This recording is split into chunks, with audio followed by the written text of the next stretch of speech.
Well, from bad to worse, One Nation has shot ahead of Labor for the first time in the history of one of Australia's biggest political polls. Today's news poll has also revealed the Prime Minister's popularity is at a record low. It could spell disaster for Labor, who are bleeding support across the country. For their take, let's bring in Social Services Minister Tanya Plibersek and One Nation MP Barnaby Joyce. Good morning to both of you. Tanya, another Monday, yet another poll that shows voters are abandoning the major parties. Particularly with this one, 70% of respondents said that Australian politics is overdue for a big shake-up, that the people who built this mess aren't going to fix it. How are you going to fix it, Tanya?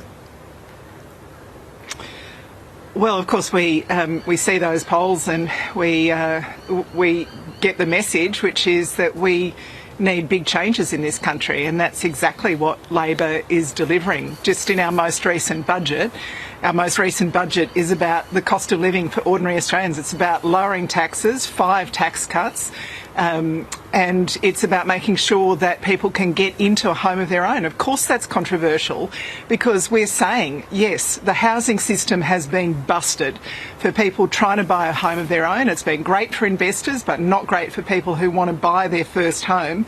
We're changing that. It's hard, it's controversial. We're having a fight about it right now in the Parliament because it's controversial. But we get it. We know that the system has not been working. Unfortunately, One Nation's not the answer to that. One Nation is the party that says that workers should be paid less and easier to sack.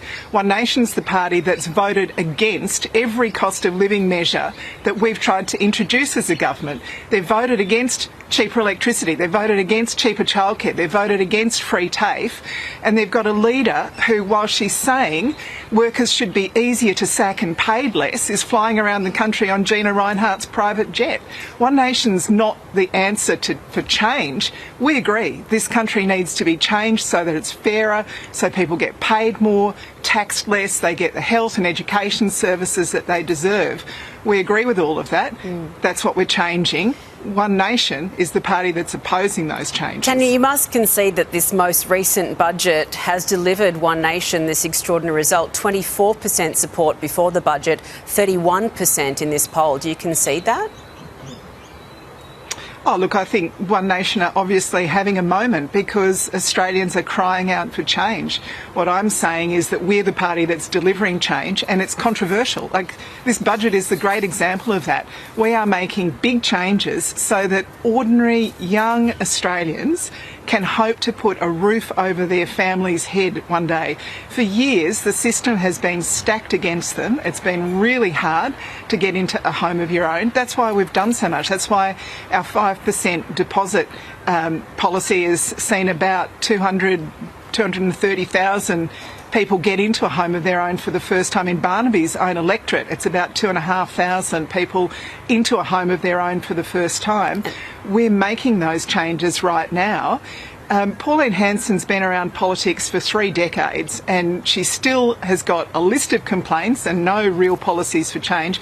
Barnaby's been there almost as long. He was Deputy Prime Minister of this country for 3 years. He couldn't manage to make those changes when he was Deputy Prime Minister, and now we've got to believe that he can make those changes now. Well, Barnaby, let's get your response on that. I mean, Pauline Hanson's saying the last couple of days she hasn't changed, the rest of the country's caught up with her, but Anthony Albanese, simplistic grievance-based politics, that's what he says One Nation is. Can you turn this polling into real votes at the next election?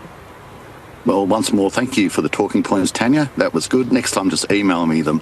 Well, actually, here he goes. What's the point of me being on the show if you just talk?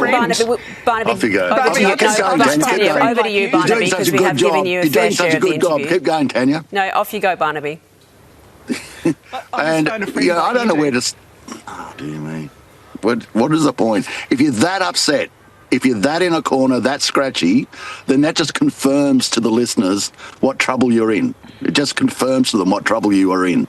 Now, the One Nation is a reflection of the sentiment of the people. That polling is a sentiment of the people. The polling are over Labor and they're over the coalition.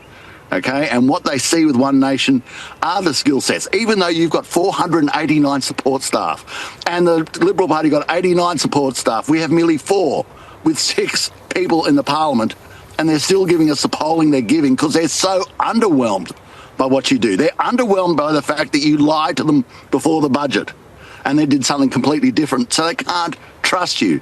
They feel that their life just does not change. You talk about the housing crisis, it hasn't changed under you, and to be quite frank, it didn't get much better under the coalition.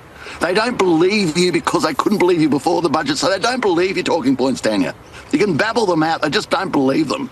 And the issue we're going to have is, we've got to build. One Nation's got an incredible job. But I was just looking the other day, we got even Tyron Whitten. He built up a business to $200 million turnover. You don't even hear about him.